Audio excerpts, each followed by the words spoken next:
नमस्कार साथियों मैं अधिवक्ता गौरव व्यास। आप देख रहे हैं शिक्षा जन अकेडमी यूट्यूब चैनल। साथियों 12 दिसंबर 2023 को न्यायालय ने यानी कि सर्वोच्च न्यायालय ने एक फैसला कंप्लीट कर लिया है। एक मामले पर सुनवाई पूरी हो गई है, उसे रिजर्व कर लिया है, फैसला आना बाकी है, यानी कि अपना निर्णय सुनाना बाकी है। तो आइए जानते हैं क्या है ये निर्णय, क्यों इसको रिजर्व किया गया है।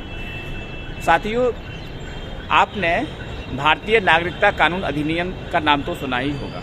जी हाँ, सबने सुना है, काफ़ी चर्चा में रहा है। भारतीय नागरिकता अधिनियम 1955 में एक धारा जोड़ी गई थी। ये धारा है 6A, जिसे कि अमेंडमेंट के द्वारा जोड़ा गया था।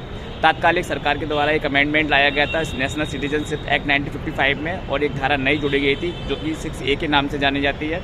ये धारा इतनी ज़्यादा डेंजरस और जहरीली हो सकती है कि हम इसकी तुलना जम्मू कश्मीर में लागू धारा 370 से भी ज़्यादा खतरनाक कर सकते हैं। यानी कि 370 से भी ज़्यादा खतरनाक अगर कोई धारा है तो वो भारत के अंदर नेशनल सिटीजनशिप एक्ट 1955 की सेक्शन 6A है। ये ऐसा क्यों? क्योंकि इस धारा में उन व्यक्तियों को स्पेशल राइट दिए गए थे जो कि अवैध रूप से घुसपैठ करके भारत में आए थे। ये लोग बांग्लादेश से भारत में घुसपैठ किए थे, लाखों की संख्या में थे, और भारत में शरण लेकर के भारत में ही भारत के नागरिक बनने की ओर ये इनको शक्ति प्रदान करने वाली सेक्शन है, सेक्शन 6A भारतीय नागरिकता अधिनियम 1955।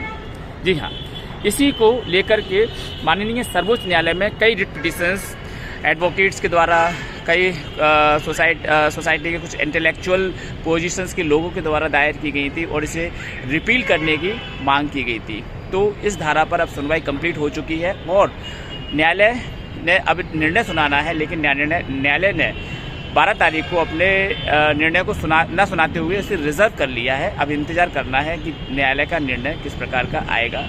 उम्मीद करता हूं कि न्यायालय का निर्णय देश हित में आएगा। न्यायालय का निर्णय ऐसा आएगा जो भारत की अखंडता की रक्षा करने वाला होगा। तो फ्रेंड्स, 1966 से 1971 के बीच में जो लोग भारत में आकर के भारत में शरणार्थी बन करके आए थे, उन लोगों को नागरिकता देने की बात करती है सेक्शन 6A। इसीलिए इस सेक्शन 6A इस पर हम विस्तार से डिटेल्स में कभी फिर और किसी वीडियो में चर्चा करेंगे। आज के लिए इतना ही। नमस्कार।